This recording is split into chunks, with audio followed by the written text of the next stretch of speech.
आषाढी वारीचा आजचा मुक्काम कर्जत गावात होता आणि हा मुक्काम आटोपल्यानंतर आता वारीचं प्रस्थान जे हे कोरेगावकडे होणार आणि याच वारी दरम्यान रस्त्याच्या कडेला बसून माऊलींच्या वारीतला जो रथ आहे तो रस्त्याने येत असल्यामुळे काही क्षण जे ते वारकरी जे ते एका ठिकाणी रस्त्याच्या कडेला बसून भगवंताचं या ठिकाणी भजन कीर्तन म्हणत एक मंत्रमुग्ध असं वातावरण जे हे या परिसरामध्ये दिसून येत आहे.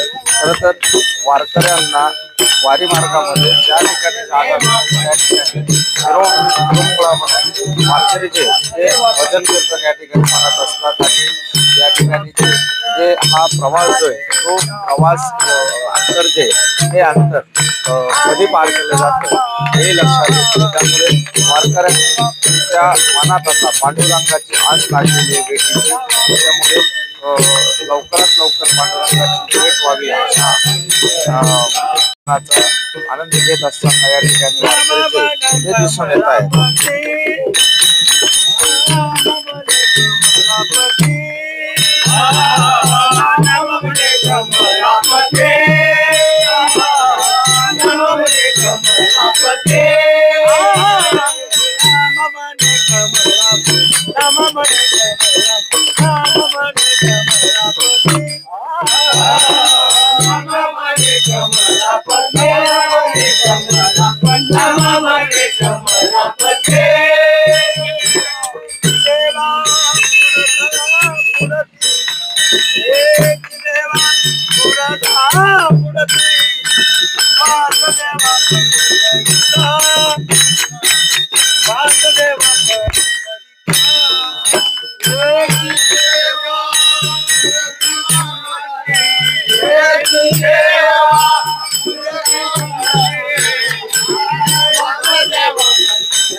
खरं तर आपण बघत असाल की वारकरी जे ते विठुरायाच्या नामस्मरणात या ठिकाणी दंग झाल्याचं चित्र ते दिसून येते.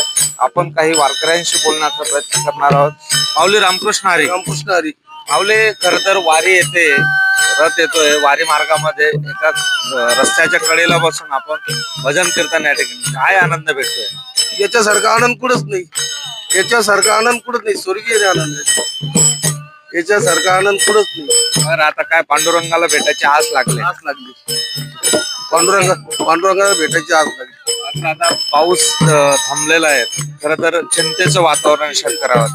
काय पांडुरंगाकडे मागणी करा. पांडुरंगाकडे हेच मागणं, भरपूर पाऊस पडते म्हणून हेच मागणं. दुसरं शेतकरी बळीराजा सुखी कर हेच मागणं. माऊली, कुठून आला? आम्ही बेलापूर. बेलापूरवर रस्त्याच्या कडेला बसून भजन कीर्तन चाललेलं आहे. माऊलींचं नामस्मरण घेतलं जात आहे. वातावरण अतिशय भक्तिमय वातावरण आहे. पावसाची देखील प्रतीक्षा केली जाते. काय नेमक्या भावना आहे? तुकाराम महाराज एका मध्ये सांगतात, लागून या पाया वेळवी तो तुम्हाला कर टाळी बोला मुखी नाम. विठ्ठल विठ्ठल म्हणाव वेळा वेळा हा सुख सोहळा स्वर्गी नाही. म्हणजे हा सुखाचा जो सोहळा आहे पंढरपूरच्या वारीत, हा स्वर्गात सुद्धा नाही. स्वर्गीची अमरपोती चिती म्हणजे ते सुद्धा पंढरपूरच्या वारीत येतात. त्यामुळं जे वारीचं वर्णन आपण शब्दात करू शकत नाही. असा आनंद वारीत मिळतो. म्हणजे वारीमध्ये जे येतात त्यांना ती ऊर्जा असते, ती वर्षभर पुरते. असा वारीचा आनंद आहे. आपण बघितलं असेल की खरं तर वारीत जे लोक सहभागी होतात त्यांच्यासाठी वर्षभराची एक ऊर्जा असते आणि विठुरायाचं नामस्मरण करत या वारीला सुरुवात होत असते आणि विठुरायाच्या दर्शनासाठी आता वारकऱ्यांना आस लागते. विशाल पाटील, अहिल्यानगर, कर्जत.